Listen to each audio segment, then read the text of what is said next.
Hello friends, food and recipe चॅनलमध्ये तुम्हा सर्वांचं स्वागत। आज आहे मार्गशीर्ष आणि आज आपण बऱ्याच महिन्याने भेटतोय, पण आज आपण एक मार्गशीर्ष निमित्त एक स्वीट डिश बनवणार आहोत। आणि ही डिश बनवण्यासाठी म्हणजे आता ऑफिसमधून आल्यावर गोड काय बनवायचं असा आपल्याला प्रश्न पडतो, तर आज आपण झटपट बनणारी एक छोटीशी रेसिपी सुरू करूया।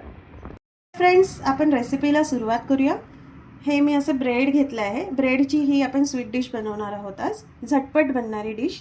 तर असे ब्रेडचे मी त्रिकोणी असे ट्रायंगल्स करून घेतले आहेत।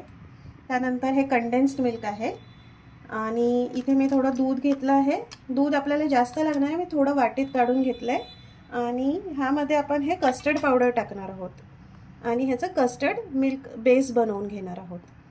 तर सुरू करूया। मी आता इथे गॅस पेटवला आणि दूध गरम करायला ठेवलं आहे। तोपर्यंत आपण इथे कस्टर्ड पावडर टाकणार आहोत। त्याच्यात पावडर घेतली आहे ती ह्या बाउलमध्ये टाकून ती अशी थोडी चांगली ढवळून घ्यायची। तोपर्यंत तिथे दूध गरम होतं आहे आणि दूध गरम झालं की आपण त्यामध्ये ही कस्टर्ड पावडर टाकायची आणि थोडं ढवळत राहायचं आहे, म्हणजे याचे लम्प्स व्हायला नाही द्यायचे। हे ढवळायचं। तर हे असं थोडं जाडं झालं की असं आपल्याला कळतं की हे थोडं आता आपलं कस्टर्ड छान बनतं आहे। मग गॅस बंद करायचा आणि मग आपण थोडं आता हे मिल्कमेड आहे ते 2 चमचे याच्यात टाकायचं। जर शुगर नको असेल तर आपण विदाऊट शुगर पण हे करू शकतो। मिल्कमेडने बऱ्यापैकी ते गोड होतं। हे चांगलं ढवळून घ्यायचं। हे थंड होईपर्यंत आपण हे ब्रेडचे तुकडे करून घेतलेत।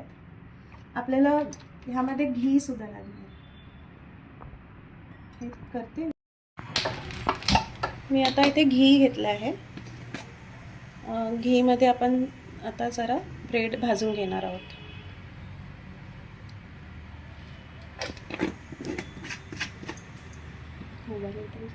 तळून घ्यायचे त्याच्यामध्ये, हे तुपामध्ये तळायचे। ब्रेड आपण तळून घ्यायचे आणि मी व्हीट ब्रेड घेतला आहे। तुपामध्ये तळलं तर ह्याचं टेस्ट खूप छान येते। तर आता आपले हे ब्रेड असे छानपैकी तुपात तळून झाले आहेत। हे आपण असे अरेंज करूया। त्यानंतर हे जे आपण कस्टर्ड बनवलं आहे ते चांगलं असं ढवळून घेऊया। आत्ता मी जे तुम्हाला सांगणार आहे हे ऑप्शनल आहे। माझ्याकडे डेट्सचं सिरप आहे ते मी त्याच्यात ॲड करते। तुम्हाला हे ऑप्शनल आहे, फक्त कस्टर्ड केलं तरी चालेल। एक छान कलर आला आता ह्याला।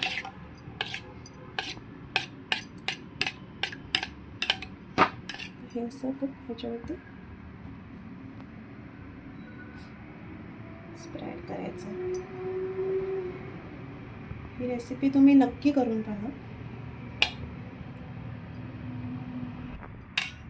आता हे मी ऑप्शनल घेतलं आहे, तुम्हाला सजवण्यासाठी तुम्ही ड्रायफ्रूट्स टाकू शकता। माझ्याकडे इथे गुलाबाच्या पाकळ्या आहेत, टूटी फ्रुटी आहे, त्यानंतर काजू आहेत। तर मी ह्याच्यावरती आता हे स्प्रेड करणार आहे। एकदम अशी छान झटपट अशी रेसिपी आपली झाली आहे। ऑफिसमधून आल्यावर आपण सहज ही रेसिपी करू शकतो। पण ही तुपातली असल्यामुळे जरा हेवी आहे, त्यामुळे थोडं आपण त्यामुळे कधीतरी खायला ठीक आहे, बट ही एकदम यमी डिश आहे। तुम्ही नक्की करून पहा।